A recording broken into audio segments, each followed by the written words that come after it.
Hello，大家好，我係 Christy。我係 Michelle，我哋今日呢就會去深圳金坑。我哋首先會去福田口岸站度搭地鐵，你睇下架車冇乜人㗎。搭咗10幾個站之後就到金坑啦，車程大約38分鐘。之後我哋喺 B 出口度出。咁出到去之後呢，我哋就會見到架巴士啦，咁就2蚊呢，就會車我哋去到呢個金坑客家小鎮啦。呢度呢，就係客家小鎮嘅門口啦。入到去呢，見到有好多租漢服嘅鋪頭喎。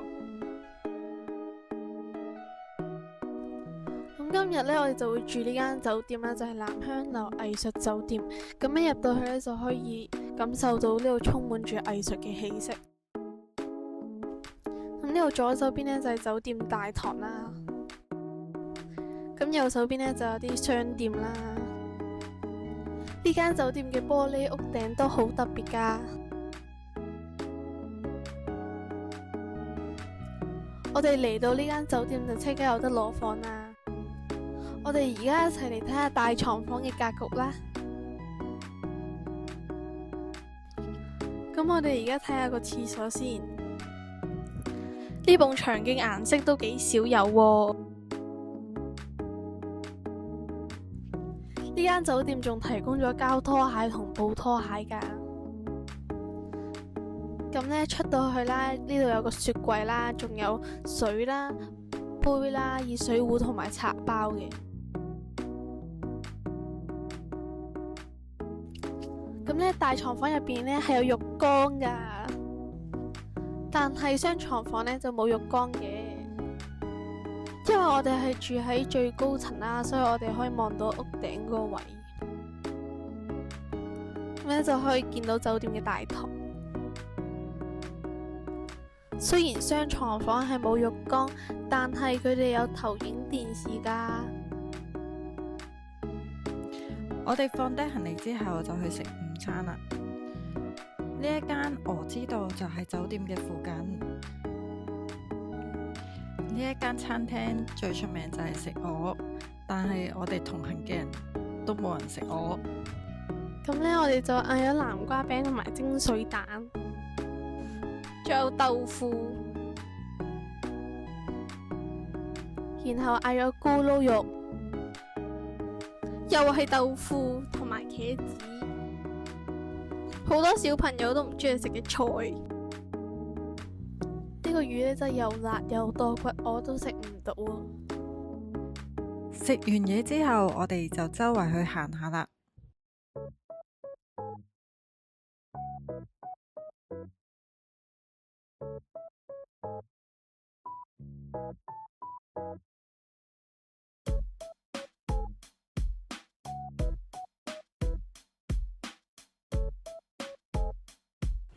大床房呢就要送呢個下午茶嘅套餐券啦。咁呢3個大床房呢就有呢啲嘢食嘅。原本呢其實話係會提供糕點嘅，但係呢就唔知點解就會俾咗呢啲嘢食我哋咯。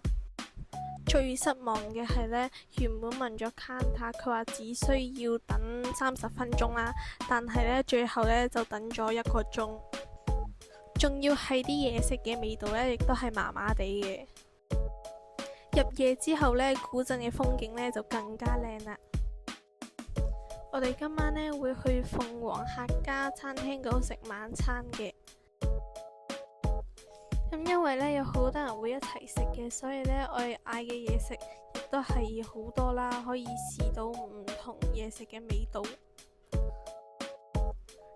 咁整體呢，我覺得呢間餐廳嘅嘢食呢都幾好食嘅，尤其是係嗰炒飯真係超級好食啊！呢個呢就係南梅山藥，我就唔係咁中意食啦。呢個就係必嗌嘅炒飯啦。呢個古鎮呢，越夜越嚟越多人啊！除咗行街同埋打卡之外，仲可以體驗漢服噶。美味巷入邊仲有好多小食噶。酒店贈送嘅早餐原來就係俾 KFC 券我哋。食完早餐之後，我哋就 call 車去萬事達廣場入去 Party Day 嗰度玩。我哋首先喺美團度買飛，之後又要買保險，仲要填勁多嘢，跟住又唔俾人哋填香港電話號碼喎，跟住搞咗一輪呢先至入到去咯，仲要一部電話先可以開一個 locker。我哋呢就玩咗幾次碰碰車啦，因為真係太刺激，同埋好少人排隊。咁佢入邊呢就有個溜冰場，咁我呢就冇玩呢一個啦，因為真係太多人排隊啦。仲有好多嘢可以玩噶，